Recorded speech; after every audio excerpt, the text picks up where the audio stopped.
Hey, I wonder what I should do with my life. I wonder if I should make this decision or that decision. What should I do? I'm so confused. How will I know what decision to make? I mean, I feel like I'm being pulled in so many directions. Should I eat the tuna? Should I eat my kibble? Should I take another nap? What should I do?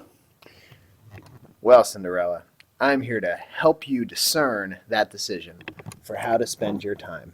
What do you think? All right, so today we're going to talk about discernment. What you will need for this is you will need notes number 7, which looks like this, which you can download from Medline or get from Teaser. And then also you're going to need this PowerPoint, which can be found also on Edline and is what we're going to be working through on this video. So we're going to be talking about discernment. Discernment is one of the key concepts in spirituality. We've been talking a lot about spirituality over the last few weeks and different types of prayer and different ways of thinking about the world. And one of the things that St. Ignatius was big on was discernment and how to prayerfully make decisions, how to bring your decisions before the Lord and help him to guide you in all your decisions. So that's what we're going to be talking about with discernment. We do this here for 2 reasons. One, because you're about to be seniors, where you're about to be making big life choices about where you're going in life, and we want to start to give you those skills for how to hear the voice of God in your life and how to hear where he's calling you, to be able to answer courageously and so forth.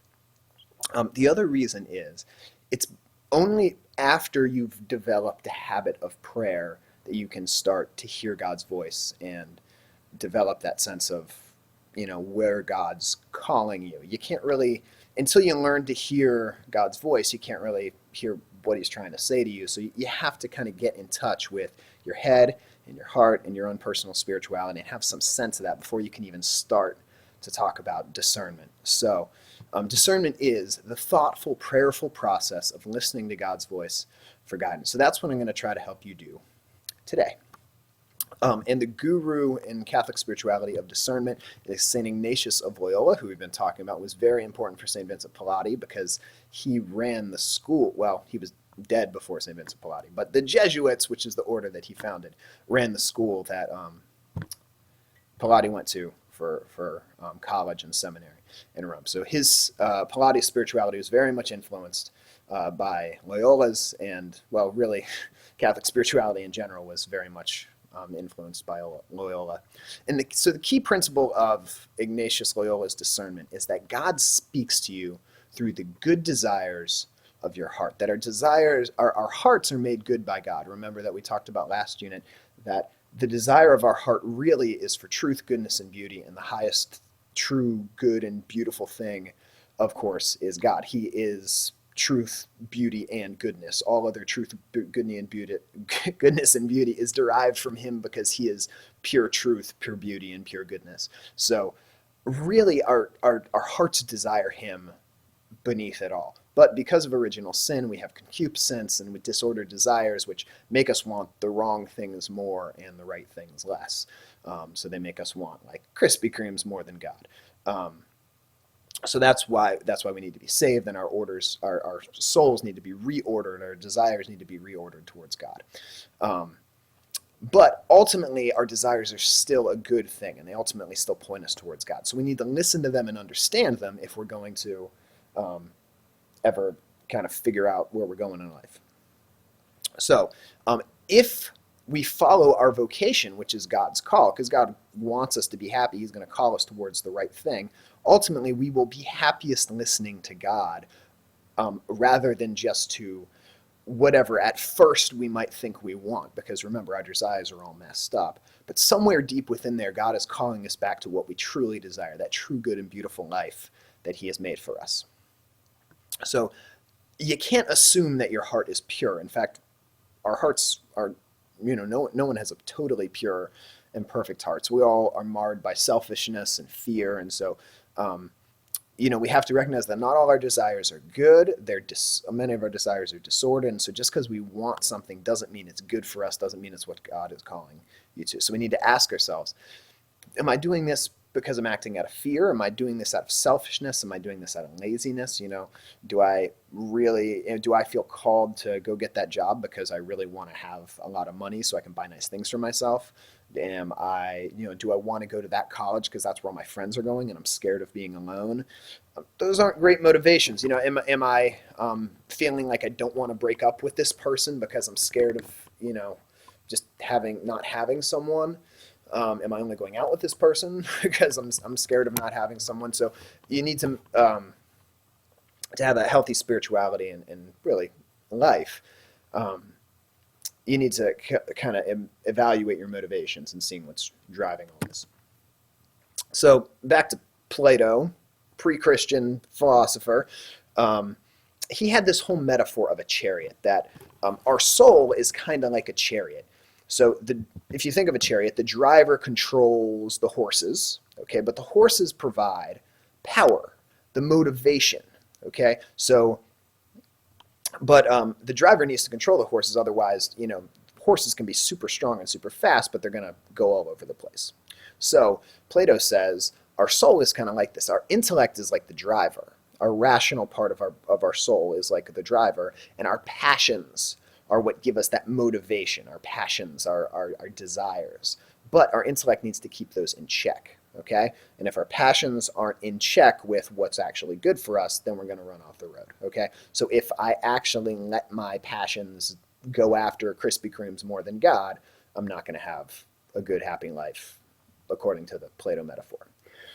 However, you can use this metaphor to kind of link in with what St. Ignatius is saying too, because if you think about someone who's riding a horse or driving a chariot, the driver drives best when he is in tune with his horses, right? When the horses kind of have this intuitive sense of the road and the path, and if he's paying attention to them, he's going to be able to drive better. The same is true with our passions. If our intellect pays attention to our heart and our desires, it's going to be able to drive the whole soul better. If it really is, in tune, it realizes it can learn from the heart and from the desires. Plato taught that the rational part of the soul should always rule the non-rational parts, our appetites and our passions. But Ignatius's art of discernment teaches us that the non-rational part, the heart, can teach the rational part, the mind, just like those horses can in some ways teach the driver. Okay? Now, St. Ignatius talked about within our hearts, we kind of have a good spirit and an evil spirit. If you imagine kind of in the cartoons, there's like a devil on one shoulder and an angel on the other shoulder. It's kind of like that idea that we kind of each have a guardian angel and a guardian devil. Now, different people have argued through the years, did St. Ignatius actually think we each had a devil and an angel with us? And who knows? But he talked about it, basically, the good influences that are part of us and the bad influences that are part of us. So when he talks about the good spirit, it can mean all the good influences on you, from the way you were raised to who your best friend is, to the virtuous parts of your character. And it can also be the voice of God and the guardian angel. And then the evil spirit is all those bad influences on us, the vicious parts of our character. And it can even be the voice of the... Sorry, had to pause there for a second. But we're back. So the evil spirit can't even be the voice of the devil. So, I mean, you don't have to think that like every bad thought that comes into your head is the voice of the devil. But you shouldn't throw that out either. Some people are like, oh, devil's not real, or, that's stupid to say. Some people say, oh, you just blame those bad thoughts you have on the devil. But I think it is good to recognize that, like, not all of the evil and bad ideas and thoughts that we have necessarily come from us. You shouldn't use that as, like, as a cop-out that, like, oh, the devil made me do it, that sort of thing. You should take responsibilities for your actions. I mean, the devil can only tempt you, can't make you do stuff. At the same time, it is good to recognize that we're good deep down, and that we do have real temptations that come from outside of us. So there's kind of a healthy balance to maintain there, where you don't blame everything on the devil, but you also don't ignore it entirely.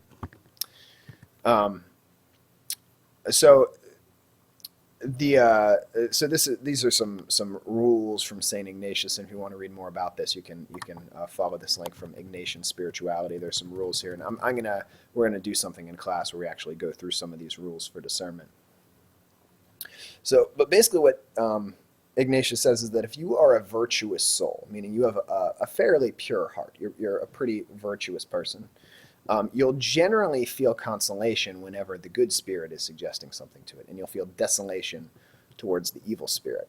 But the opposite is true for someone with a vicious soul, for a heart that's not that pure. Oh, hello! Look who came to visit. Hello. Are you a good spirit or an evil spirit? She's an evil spirit.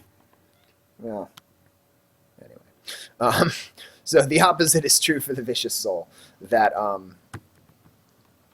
if you are a vicious person, if so let's say you're selfish and greedy and lustful and wrathful and all that sort of thing, doing good things will seem hard to you. Okay, so if you are a very selfish, lazy person, like doing your service hours will probably not bring you consolation. But if you are a generous, loving, hopeful person, then doing service hours probably will bring you consolation.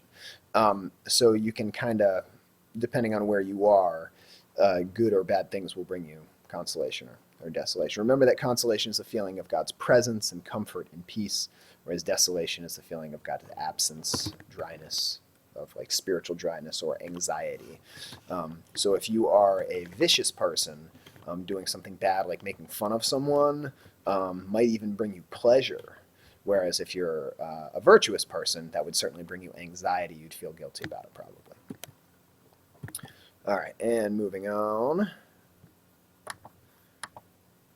So St. Teresa of Avila has a slightly different take on it. She just phrases it a little bit differently, but I think it has a lot of similarities with St. Ignatius.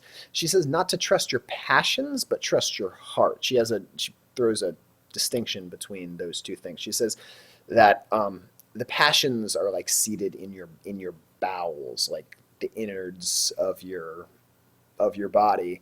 And those are like your base desires, your appetites for food and sex and comfort, security, the basic things that we want.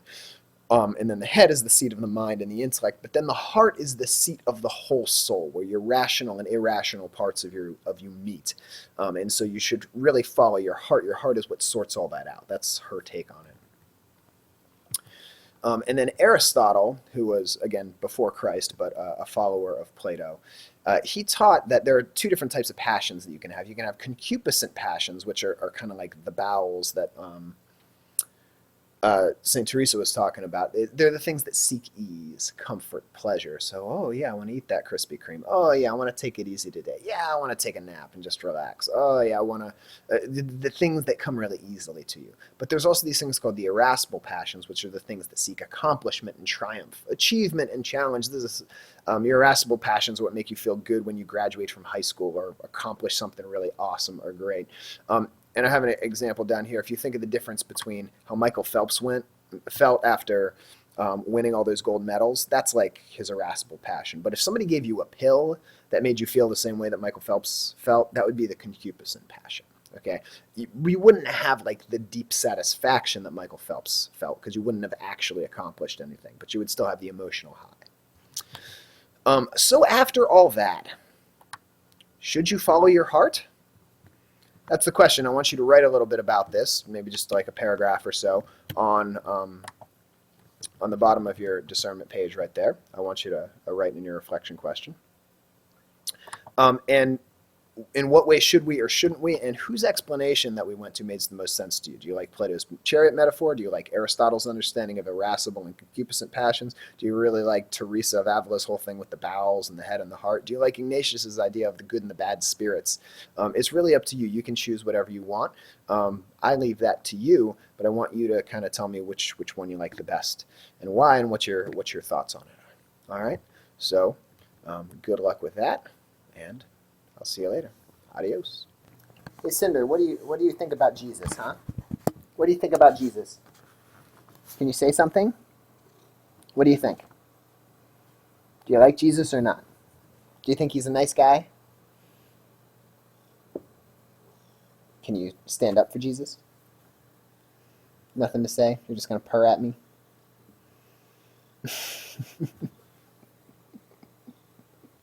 She just always wants to be the center of attention. But I love you. I love you. Oh, fine.